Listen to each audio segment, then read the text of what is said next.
hapon or magandang umaga sa inyo lahat. So, it's early around 6 o'clock in the morning or 5:45 in the morning here in Dumaguete City Boulevard. So, i-update ko kayo kung anong kaganapan dito. So, doon sa kabila mayroon ng nagroon ng fun run or marathon competition. Then, punta natin doon sa kabila kasi malapit na matapos yung renovate nila o inayos nila na parang lakaran para maging maganda itong Dumaguete Boulevard. So, puntahan natin.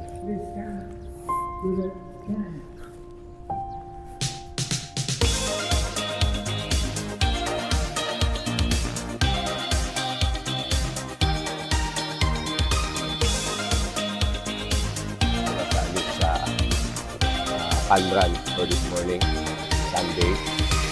So, ang dami pala nila. So, it's the first time. Yan, may bata pa ako.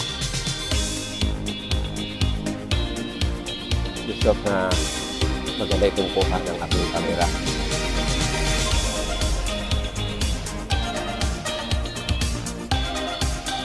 Tapos, sana makapunta ko doon sa finish line. So, mga ilang meters na, siguro mga 200 meters na sa mag-finish na. So, balik na tayo. Nag-video ka. Pasandali.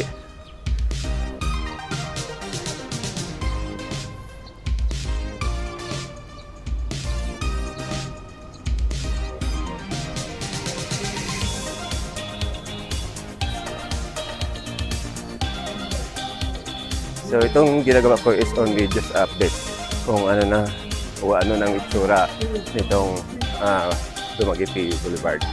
O tawag nila nga Pantawan 1, Pantawan 2, at Pantawan 3. So this area, konti na lang ang kailangan tatapusin doon sa dulo para makarating this yung sa Pantawan 1. So dito sila nag-start. So makita niyo iba yung hugis ng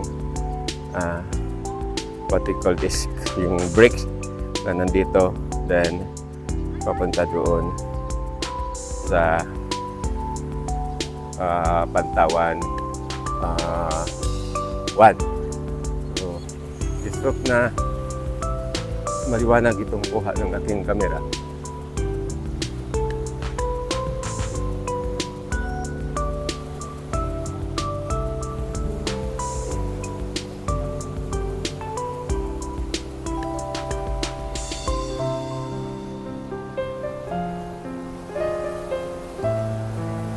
So, hindi na ako umabot doon kasi it's around 200 meters pa yata yung lalakarin ko tapos pagod na.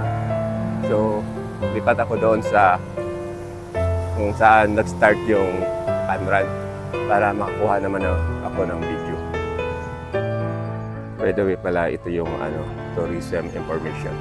Kung may tatanong pa kayo about Dumaguete, kung saan ang mga tourist spot, dito lang kayo magpunta.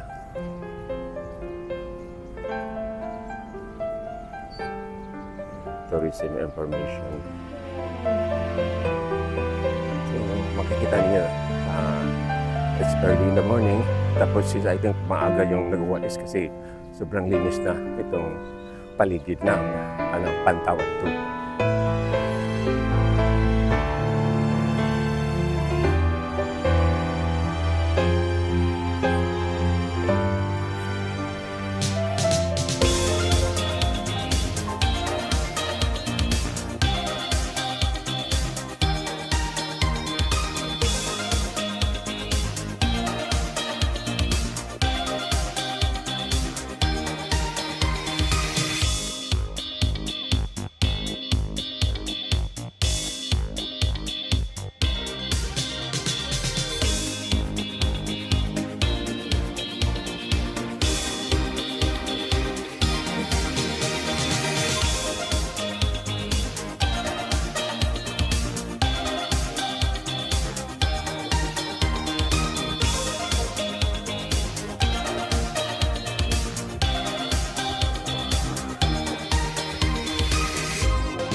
ito lang masishare ko sa inyo.